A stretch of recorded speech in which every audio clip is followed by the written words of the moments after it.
noastră de matină. Ce vă pot ajuta? Ați venit exact unde trebuie. Aici vă găsiți parteneri. Ați venit amândoi să vă căutați un partener? Doi. Văd că sunteți doi. Da. Bun, și cine caută partener? Amândoi sau el? Da. Sau ce? Da. Bun.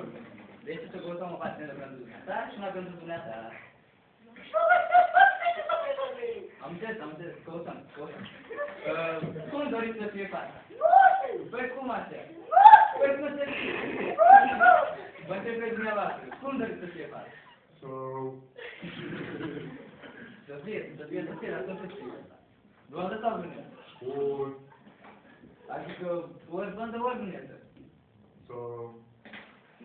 Deci o să căutăm pe dumneata o brunetă și pentru dumneata? Păi cum așa? Păi care sunt mai mult, blondă sau brunetă? Aici o dată, domnule, că mă omor, brunetă sau blondă? Perfect, rășcat. Așa, vă rog frumos să spuneți numele dumneavoastră pentru a vă introduce în baza noastră de date. Cum așa? Cum doamne, nu știi cum te cheamă? Care e numele dumitale? Dorel? Pe dumneata te cheamă Dorel sau pe el? Da.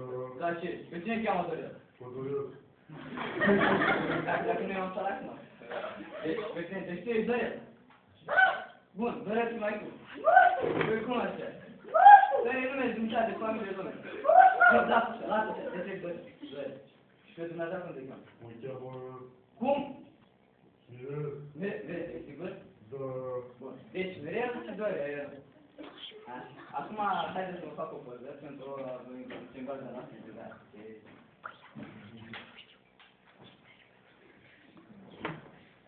Așa, stați. Da, vă fac împreună sau separat? Pozele, le fac împreună sau separat? Dar de fapt nu știu de ce vă mai intră. Hai. Vezi? Perfect. Să formulăm anunțul. Tineri frumoși, căutăm parteneri. Stați așa, eu o să vă arăt acum câteva fotografii din baza noastră de date cu doamne și domnișoare care caută parteneri. Asta când se face? Cum așa? Nu face asta, domne? Domne, e când se face? Urâtă. Asta e urâtă, domne? Urâtă. Bun. Și asta când se face? Asta ce? Urâtă. Cum, domne, asta e urâtă? Urâtă. Bun. Și asta ce? Asta. Invers. Asta ce? Urâtă. Păi dacă astea două sunt urâte, așa cum este, domne? Urâtă. Nu pot la capăt. Voi ori nu știu pe zelul la femei, ori sunteți ei. Ori. Mă aștept dacă nu vă arăt fac ce face femeile așa. N-am avut în viața mea clienți ca voi.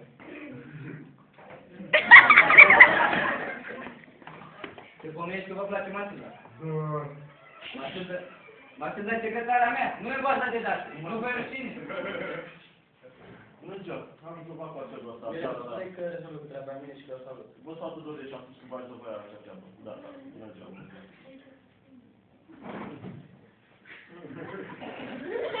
Vă bateți joc de mine? Vă veniți aici să mă nebuniți? Ori plecați în joc poliția! Ori.